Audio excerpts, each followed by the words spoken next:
you're trying to change your life, if you're trying to be better, do better, make more money, be successful, stop introducing the parts of yourself that you want to upgrade. Stop making them your identity. Our identities are tied to the stories we tell about ourselves, and if you're regurgitating negative stories, you are making that your identity. It's not empowering to teach other people to view you as a victim, so don't do it. Hi guys, welcome back to the channel. Happy Friday. I just got a blowout, so obviously my ego is through the roof. I wanted to bring to you guys an insight that I've had recently that has really changed the game for me. It might be a little controversial, but I think it's important, so we're going to talk about it anyway. What we're going to talk about is how oversharing can be holding you back from completely changing your life, and basically how if you want to drastically change your life, you need to stop telling everyone all your business. We have a lot more control of our identity than we realize. We decide what parts of ourselves we're going to focus on, what parts we're sharing with others, and basically how we're teaching other people to view us and how we're teaching ourselves to view ourselves. Here's the thing. A lot of us fall into the trap of defining ourselves by our stories, of getting really tied up in our own drama, getting attached to our past and present circumstances, and basically just identifying with all the shit that's happened to us. I think what we often forget is that we have a lot more control over our identity than we think we do. We get to decide what parts of ourselves we focus on, what we share with others, and what we internalize as being who we are versus just something that happened to us. When we talk to people about ourselves, we are teaching them how to view us. We're showing the people we meet the identity that we've built for ourselves, and we're showing ourselves how to view us.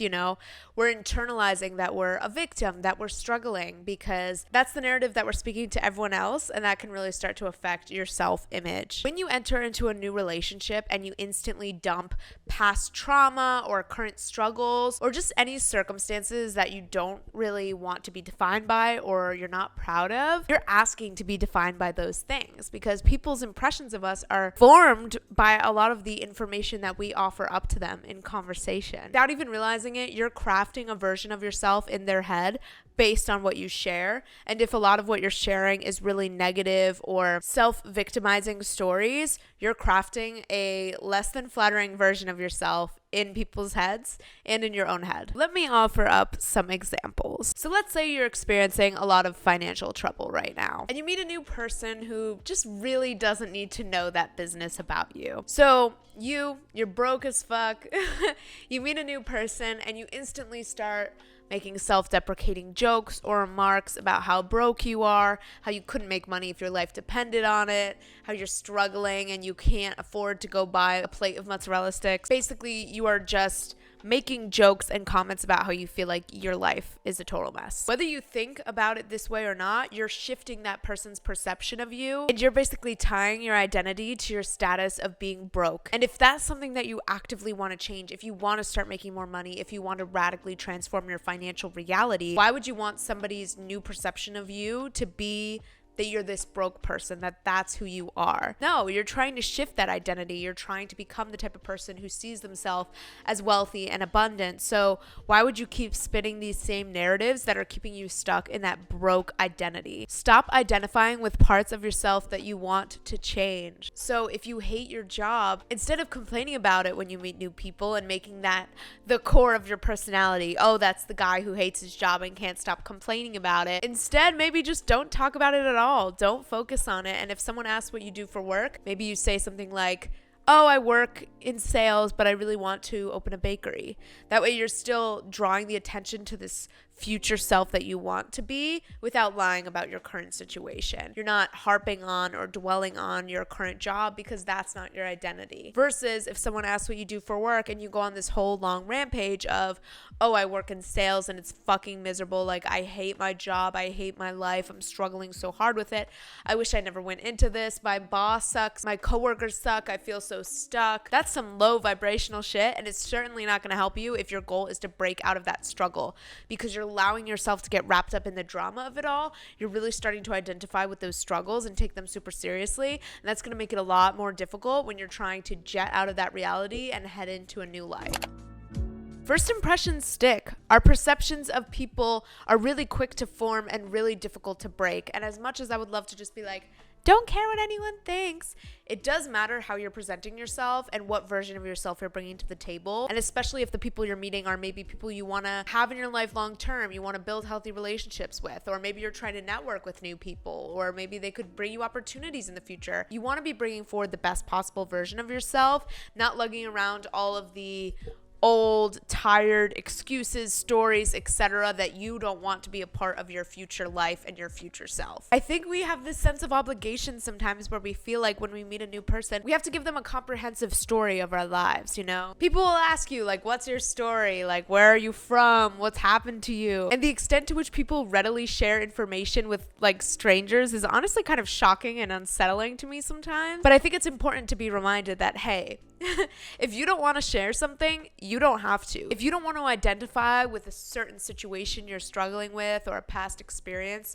you don't have to bring it up. You don't owe anything to anyone in your personal life. Nobody is forcing you, and especially if it's not someone who's in your inner circle, you can easily deflect the conversation or brush over something. Give a short, matter-of-fact answer that kind of shuts down the conversation while still being honest. And let me tell you from personal experience, it sucks feeling super tied and defined by your old stories and old experiences. I'm sure you can relate to this. Like, whenever I see someone who I knew maybe back in high school and they bring up drama or situations or things that were going on during that period in my life, I just find myself so annoyed and not wanting to be held to that past drama, past version of myself. They might bring it up jokingly, but it honestly makes me wish that these people didn't know all this personal shit about me, all these personal details when they really didn't need to, because these are genuinely topics and conversations that I don't want to relive and I want to move on from. I want to be able to grow without constantly feeling pressured to maintain a past version of myself. I think that that's a lot easier to do when you're not oversharing details all along the way with people who maybe aren't even in your inner circle. I also just feel like I've realized more and more what I enjoy sharing versus what I don't, and I get a lot more fulfillment and joy out of sharing happy things, success stories, things that have happened that are good in my life, or even just like lessons I've learned, realizations I've come to, rather than bringing up the nitty-gritty of past situations or things that are going on that are more dramatic or negative or difficult. Okay, my throat is getting dry. I think I need a matcha.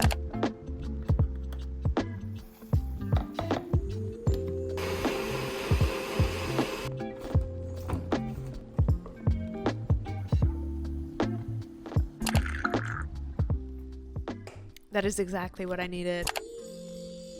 So all of this is not to say that you just shouldn't share anything ever, right? There's absolutely value in sharing your story and being authentic and inspiring others with how far you've come and all of that. Being able to relate to people is obviously essential, but I encourage you to speak from a place of the lessons you've learned, how you've grown, how certain situations affected you and led to something, versus just diving into the intense traumatic stuff while maybe it's still happening or you haven't healed from it. I think it's much more valuable to speak from a level-headed place after the fact and just speak about what you learned from an experience versus relaying all of the intense traumatic details and really painting yourself out to be such a victim. I don't want to speak from a place of victimhood or feeling sorry for myself. I want to speak from a strong growth place, a future looking, just like the position of who I want to be and not who I was. It's not empowering to teach other people to view you as a victim. And that's what you're doing when you're regurgitating these stories. I just want to say that again. That was so good, okay? It's not empowering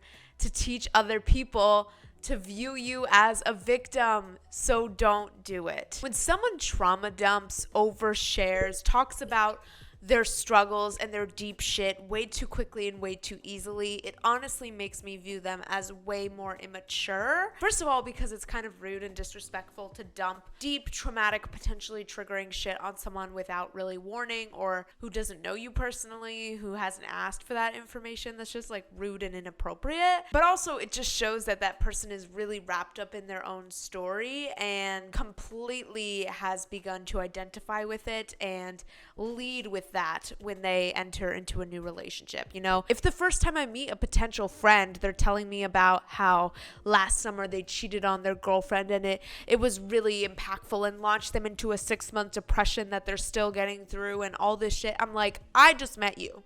How about you tell me what you ate for breakfast? Don't get me wrong, I love deep talk, and one of my favorite compliments is when people tell me they feel comfortable opening up to me, but there's a huge difference in energy between trauma dumping and projecting your drama and victimizing yourself versus sharing a story in a genuine effort to get closer to somebody and share something you learned or how that impacted who you are today. There's a huge difference there, and the second one is a sign of strength and maturity, and the first one is a sign of immaturity, and honestly is a sign of someone who's going to have a really tough time changing themselves, changing their life, entering a new reality because they're so caught up in the nitty-gritty of their past and present. Another thing that I think is important to touch on here is that it's not lying to be selective with what you're sharing. Your financial struggles, what's going on in your relationship, what's going on with your career, your rocky family life, like some of this shit is just honestly nobody's business. And you don't have to be sharing that with people. And it's okay to maintain that sense of privacy and selectiveness. The goal here is not to pretend that you have a different job or life than you do,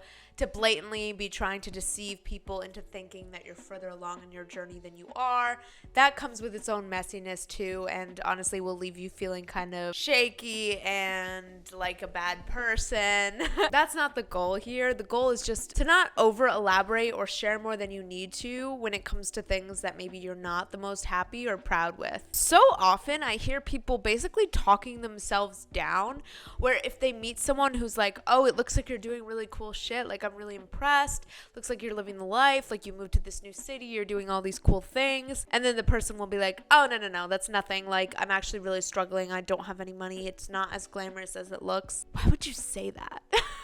If someone thinks you have your shit together, let them believe it. Like, again, don't blatantly lie about your circumstances, but like just say thank you, I'm having a lot of fun, things are going really great. You don't need to give them the details of, oh, I actually just lost my job, or oh, I'm not making much money. Just accept the compliment and know that someone viewing you as having your shit together is only going to help you in the long term and also give you a boost of confidence that you need to bring that more into fruition. Recently, there's been this huge push for more honesty and authenticity on social media, for being more real and not only sharing the highlight reel, you know, influencers posting crying selfies and all the comments are like, thank you for sharing this. You're so real. You're so authentic. And I get it. Like, I'm all for people being more real and for us all acknowledging that we all have bad days and no one's life is perfect. And all of that is great and dandy, but here's the thing. I want to be the one to tell you that you don't owe your lowlights to anybody. You don't owe your low points to the internet. You don't owe them to your acquaintances. And honestly, you don't even owe them to the friends that haven't yet earned that level of intimacy. Plain and simple, like you don't owe those messy moments to anyone if you don't want to share them. And I think it's kind of weird that we're encouraging people to post their lowest, most vulnerable moments on the internet when it's like maybe that's something they want to handle in private. It's okay if you're only comfortable showing certain sides of yourself or a more polished version of yourself on the internet or with new people. I think that's healthy, and I don't think that we should rush to immediately show our most vulnerable states. All right, I'm gonna really send this one home, okay? That's not the phrase. I'm gonna hammer this one home to really make sure that you get it. If you're trying to change your life, if you're trying to be better, do better, make more money, be successful, stop introducing the parts of yourself that you want to upgrade. Stop making them your identity. Our identities are tied to the stories we tell about ourselves, and if you're regurgitating negative stories, you are making that your identity. Share the parts of yourself that you're comfortable and excited to share, and if there's something that you want to keep secret or private for the time being, that's okay. If you're embarrassed or ashamed about something, nobody is forcing you to bring that shit up, so don't. If you're 2 months into learning how to sing and you think your voice still sounds like shit, you don't have to post a 2-month singing update on your Instagram story. Just fucking wait until you're confident in it. If you want to start a YouTube channel but you're nervous or embarrassed about it and you don't want to post it on your Instagram for your family members to see, fucking don't.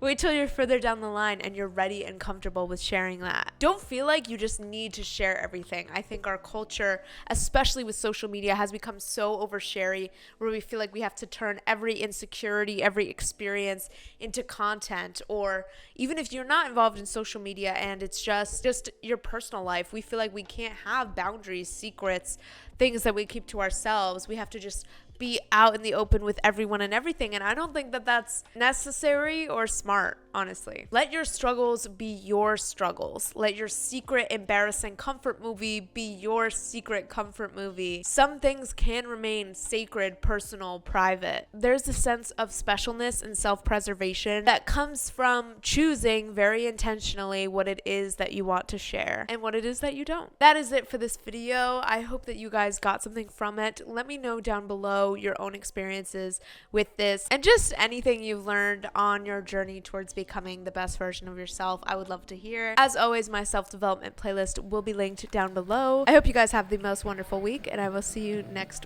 Friday with another one. Bye, guys.